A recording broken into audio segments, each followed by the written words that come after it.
The End of Something by Ernest Hemingway.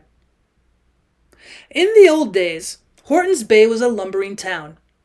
No one who lived in it was out of sound of the big saws in the mill by the lake.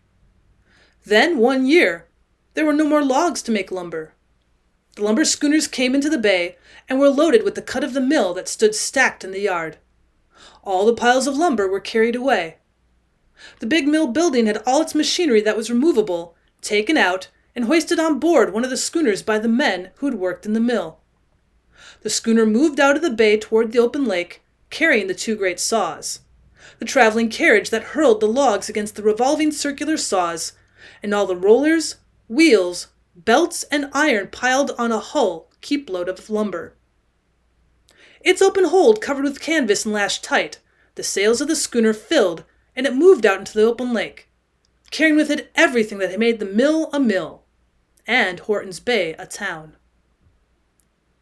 The one-story bunkhouses, the eating house, the company store, the mill offices, and the big mill itself stood deserted in the acres of sawdust that covered the swampy meadow by the shore of the bay. 10 years later, there was nothing of the mill left except the broken white limestone of its foundations showing through the swampy second growth as Nick and Marjorie rode along the shore. They were trolling along the edge of the channel bank, where the bottom dropped off suddenly from sandy shallows to 12 feet of dark water. They were trolling on their way to the point of set night lines for rainbow trout. "Well, there's our old ruin, Nick," Marjorie said. Nick, rowing, looked at the white stone and the green trees. "There it is," he said. "Can you remember when it was a mill?" Marjorie asked. "I can just remember," Nick said. "It seems more like a castle," Marjorie said. Nick said nothing. They rowed on out of sight of the mill, following the shoreline, and then Nick crowed across the bay. "They aren't striking," he said. "No," Marjorie said. She was intent on the rod all the time they trolled, even when she talked. She loved to fish. She loved to fish with Nick. Close beside the boat, a big trout broke the surface of the water. Nick pulled hard on one oar so the boat would turn and the bait spinning far behind would pass where the trout was feeding. As the trout's back came up out of the water, the minnows jumped wildly. They sprinkled the surface like a handful of shot thrown into the water. Another trout broke water, feeding on the other side of the boat. "Well, they're feeding," Marjorie said. "But they won't strike," Nick said. He rowed the boat around to troll past both the feeding fish, and then headed it for the point. Marjorie did not reel in until the boat touched the shore. They pulled the boat up the beach, and Nick lifted out a pail of live perch. The perch swam in the water in the pail.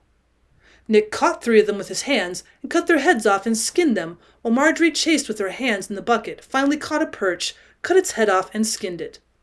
Nick looked at her fish. "You don't want to take the ventral fin out," he said. "It'll be all right for bait, but it's better with the ventral fin in." He hooked each of the skinned perch through the tail. There were 2 hooks attached to the leader on each rod.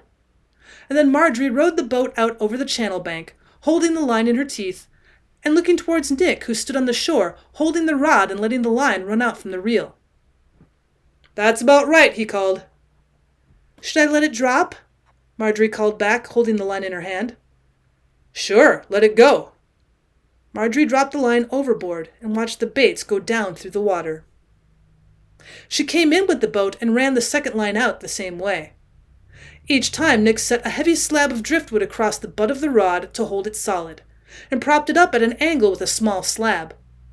He reeled in the slack line so the line ran taut out to where the bait rested on the sandy floor of the channel, and set the click on the reel.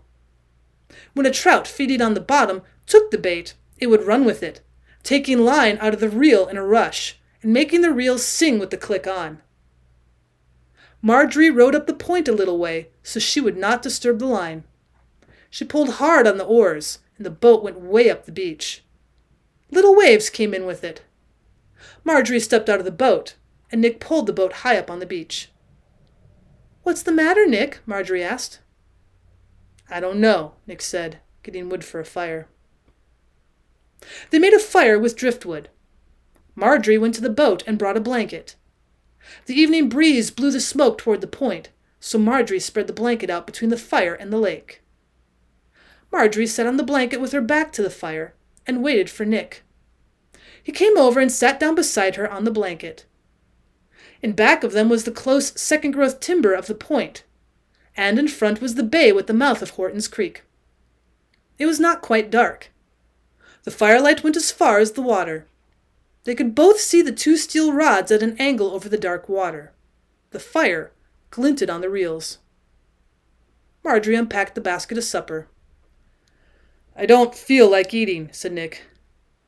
"Come on and eat, Nick." "All right." They ate without talking and watched the two rods and the firelight in the water. "There's going to be a moon tonight," said Nick. He looked across the bay to the hills that were beginning to sharpen against the sky.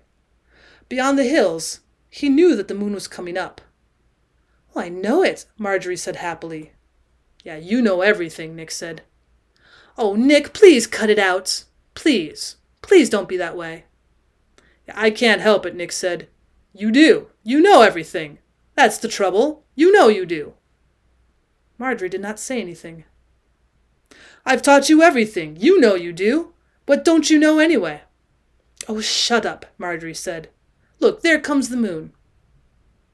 They sat on the blanket without touching each other and watched the moon rise. "You don't have to talk silly," Marjorie said. "What's really the matter?" "I don't know." "Of course you know." "No, I don't." "Go on and say it." Nick looked on at the moon coming up over the hills. "It isn't fun anymore."